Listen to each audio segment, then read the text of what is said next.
ये क्लास मैंने वैसे छोटे बच्चों के लिए शुरुआत की है, पर हो सकता है बाद में इसमें थोड़ा सा और विस्तार किया करूँ मैं इससे। और हो सकता है ये ऊपर वाले क्लास के लिए भी हो। पर फिलहाल मैं अभी मेरा जो उद्देश्य है, मैं चाहता हूँ कि कोई भी एक ऐसा व्यक्ति जो हिंदी नहीं पढ़ना जानता हो, वो हिंदी पढ़ना सीख जाए।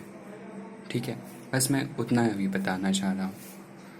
तो शुरुआत आज कर रहा हूँ। मैं हिंदी की बात कर रहा हूँ। ठीक है, हिंदी जो है वो एक भाषा है। और कोई भी भाषा का अपना व्याकरण होता है।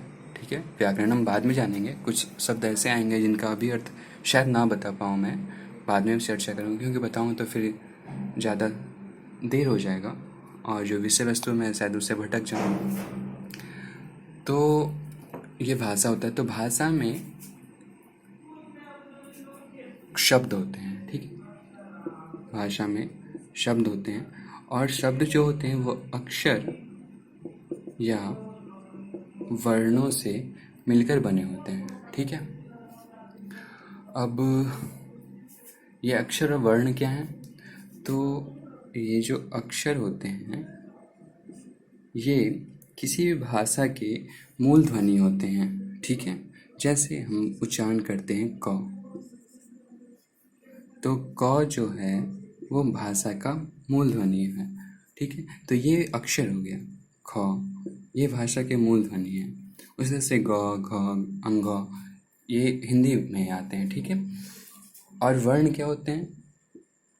इन्हीं मूल ध्वनि के प्रतीक चिन्ह जो होते हैं जिनसे उनको दर्शाते हैं, जैसे क, इसको जो दर्शाएं हम लोग, ये जो चिन्ह है उसके लिए यही वर्ण है।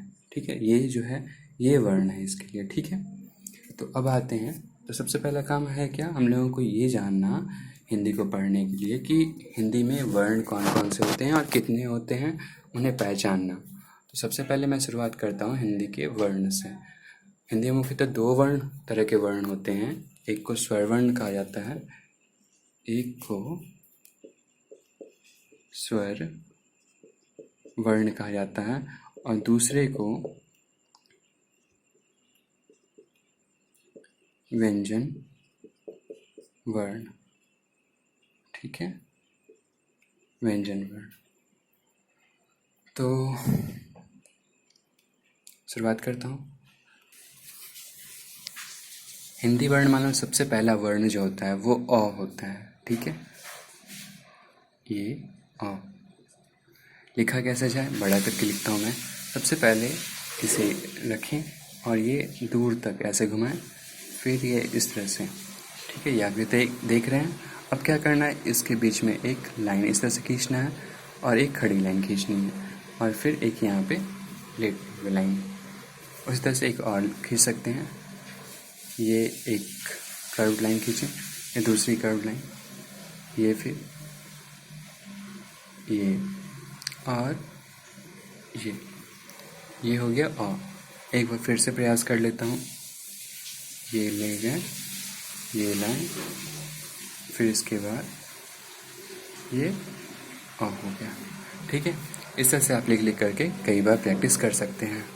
तो ये पहला वर्ण क्या हो गया, अ। ठीक है, ये हो गया अ। अब इसके बाद आता है दूसरा वर्ण आ। तो आ जो है वो बिल्कुल अ जैसे ही लिखना होता है। तो क्या करना है, अ लिखना होता है। फिर से ये अ लिख दिया मैंने। अब क्या है, इसमें एक और लकीर जोड़ देना होता है, बस ये और ये हो गया आ, ये हो गया आ। सिर्फ फर्क किसका है, इस लकीर का। तो जहाँ जहाँ मैंने अ लिखा था, अ लिखा, फिर इसमें बस एक लकीर जोड़ दिया, तो ये आ हो गया। मेरा तो बोर्ड है तो मैं लिख दे रहा हूँ। आप अगर कॉपी में प्रैक्टिस कर रहे हैं तो उसे लिख लिख के प्रैक्टिस करें। जैसे एक और ये ये हो गया। एक बार ये एक लकीर हो गया, और के लिखने के बाद एक लकीर दे दिए, और ऊपर से ये वाला, ये आ होता है। ठीक है,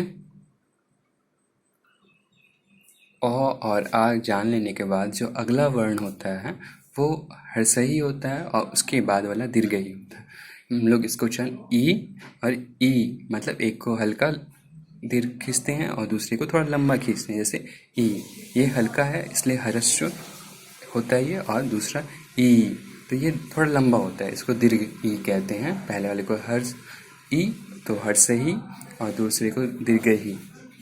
तो देखते हैं, ये हो गया। सबसे पहले लिखना कैसे है, तो एक लकीर सबसे पहले ऊपर से दिए, उसके बाद हम लोग बाएं तरफ ले जाएंगे, फिर उसके बाद दाहिने तरफ, फिर ये और एक लकीर दे दी। ये हो गया हर्षई। ठीक है। अगर आप लोग अंग्रेजी के वर्णमाला को जानते हो तो ये बिल्कुल एस जैसा है, और एस में सिर्फ ये घुमा देना है और ये एक लकीर लगा देना है, तो ये हो गया हर्षई। ठीक है, फिर से एक बार प्रयास करते हैं। ये हो गया हर्षई। ठीक है, एक बार फिर से। ये हो गया, एक लकीर खींचे सबसे पहले, बाएं तरफ ले गया, हाफ सर्कल बना, फिर ये हर्षई। ठीक है। अब ठीक इसी से मिलता जुलता दीर्घ ही होता है। ठीक है, क्या करेंगे, सबसे पहले हर्षई लिखेंगे, ये किए, हर्षई हो गया। इसके बाद बस एक ये लकीर दे देने के बाद ये दीर्घ ही हो जाता है। ठीक है, और इसको उच्चारण ई हो जाता है, लंबा हो जाता है थोड़ा सा। फिर से एक और प्रयास। पहले सबसे पहले हर्षई लिखना है, ये लिखें, हर्षई हो गया मेरा। अब क्या करना है, थोड़ा सा इसमें लगा दें, ये हो गया दीर्घ ही। ठीक है, फिर से ये